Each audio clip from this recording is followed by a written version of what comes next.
Hey everybody, welcome to another edition of Inside Guns with your host, me, the Yankee Marshal. You know, the left lately has been spreading a lot of garbage, a lot of BS about stand your ground laws. They've been trying to demonize these laws. You know, when they first started being prevalent and in the public eye, like with Florida, the left was like, oh my God, if they pass this in Florida, the streets are going to run red with blood. Everyone's just going to be shooting everyone. This is just a license to kill. Well, none of that ever happened. So you kind of didn't hear about it for a little while from the left about stand your ground laws because they were insanely popular. But for some reason, they have decided to try and start demonizing stand your ground laws again. They're trying to make them the new boogeyman to scare people so that they can try to chip away at our Second Amendment rights in this country. And what they're doing is they're completely misrepresenting what stand your ground laws, castle doctrines, what they actually do. They're misrepresenting it completely, and they're trying to tie these completely unrelated events to the castle doctrines and to the stand your ground laws, saying if these things didn't exist, these people wouldn't get away with this stuff.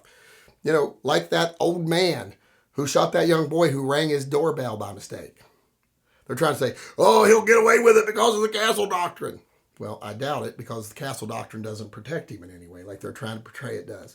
They're even trying to say, like that guy in Texas, where when they asked him to quit shooting his gun late at night in his yard because their baby was sleeping, he marched in there and executed a bunch of them. They're trying to say, oh, well, they came out and confronted him, so he felt threatened, so the castle doctrine and the stand your ground laws will allow him to get away with it. No, they won't. That's not what castle doctrine or stand your ground laws do. They do not in any way change the circumstances where you are justified in defending yourself.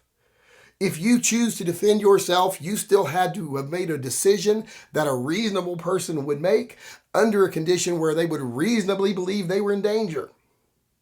That's still the law, castle doctrine or not. You're going to have to do that. A good shoot is a good shoot, a bad shoot's a bad shoot, whether castle doctrine exists or not. All that castle doctrine does and stand your ground laws do is remove your duty to retreat. So that can't be used against you in a case when determining whether it's a good shoot or not.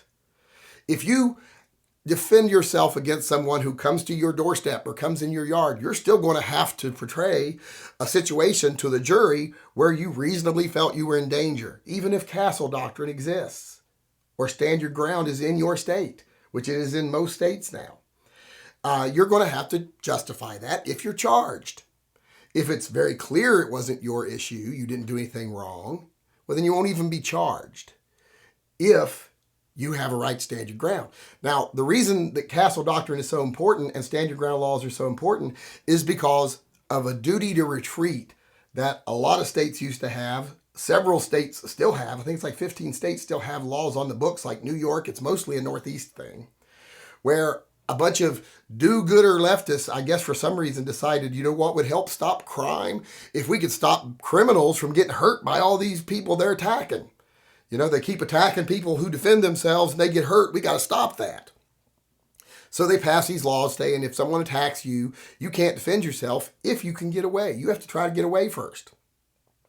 An example of this is even though in the state I lived in there was no duty to retreat, there was also no stand your ground or castle doctrine. A neighbor of mine, two people broke into his home, kicked his door in and came in one night while they were being chased by the police. He was upstairs, his wife and kid were downstairs.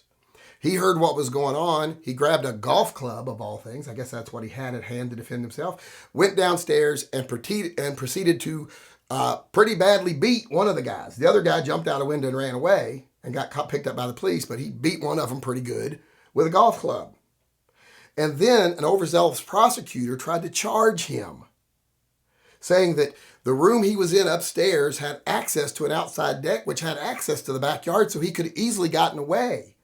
And if he hadn't to come down and confronted that bad guy to defend his wife and child, well, then there'd have been no violence. So he caused the violence because he didn't run away. Prosecutors do crap like that when they need to appear, like they're protecting the people who their voters want them to protect. I never have understood this stuff, but apparently a lot of people want criminals protected. Never understood that, but apparently they do. But like I said, they tried to charge him with that simply because there was no stand your ground law.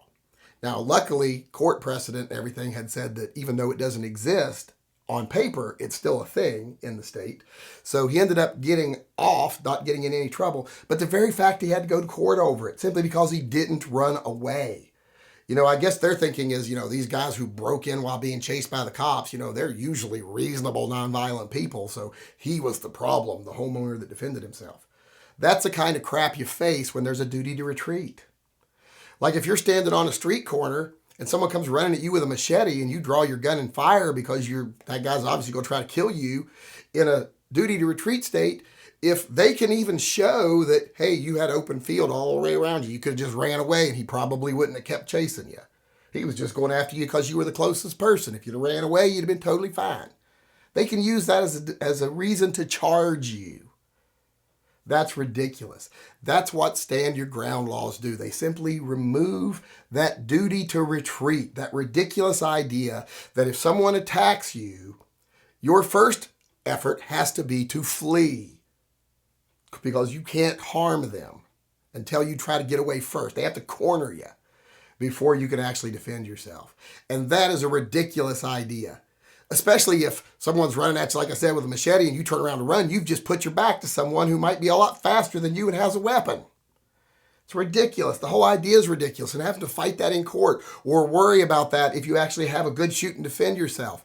It's ridiculous. And that's all that these laws do. That's all stand your ground does. It doesn't change when you can shoot someone or under what circumstances would you be justified in defending your life or would you actually be reasonable in thinking you were in danger. It doesn't change any of that. It just changes the fact you don't have to run away first.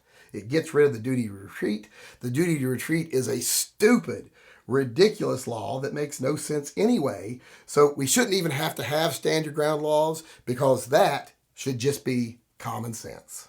Hey everybody, before I go here real quick, as most of you already know, Gary the Glock is no longer with us.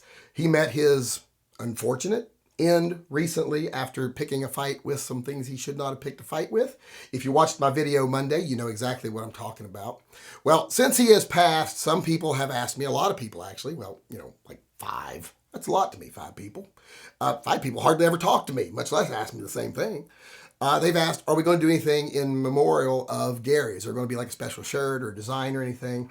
Well, I have designed a memorial shirt commemorating the last moments of Gary the Glock. So if you want to purchase it, you can go over to tympistolproject.com. It's called Bring It, Gary's Last Stand. So if you want one of these shirts or a mug, I think there's a shirt and a mug, you can go over and purchase one just to remember Gary because some of you out there obviously want to remember him for some reason. But like I said, for those of you that have been wanting something to commemorate the last days of Gary the Glock, we have something now on the website. Go over to tympistolproject.com. There's a link in the upper corner of this video, or just go to my YouTube store and pick yourself up one of these shirts or mugs with the Bring It Gary's Last Stand design. A case where the gentleman has shot the boy who rung his door. I don't want to say boy. That don't sound right. He was a young boy, but I don't want to say that. Hey everybody, one more thing here before we go. If you personally want to get involved in the fight against one of these draconian, anti-freedom, anti-gun, unconstitutional laws like the assault weapons ban in the state of Washington, you can go over to the Washington Civil Rights Association page and you can see if there's any way you can help. They need voices, they need social media people, they need everything they can get to help in this fight. So go on over to the Washington Civil Rights Association page. There's a link in the upper corner of this video and see if there's some way you can help personally. Hey everybody, Yankee here. Just wanting to remind everyone, if you want to support this channel and the programs that we sponsor, or you just want some official Yankee Marshall Posse merchandise, you can go over to tympistolproject.com and there is a wide selection of merchandise over there. Pick yourself out something, buy yourself something nice, Anytime you buy a t-shirt, you get 2 entries into this month's friend drawing. You buy any other item, you get 1 entry into this month's friend drawing, and all profits go to the Pets and Vets Fund that we support. So go on over, get yourself some merch, help save an animal in need, and maybe win a prize. Hey everyone, Yankee here. You know, in my videos, we often cover some complicated subjects with a lot of gray area. So if you would like to further discuss anything said in my videos, please join us in one of my live chats. Live chats are held most days at 6 p.m. Pacific time, except for Monday and Wednesday when they are at 5 p.m. Pacific. There is a clickable link to the live chats in the upper right-hand corner of this video. If you disagree with anything I've said in a video, feel free to participate in Spank the Yank. You can come on the live discussion panel and let me know face to face how I was wrong.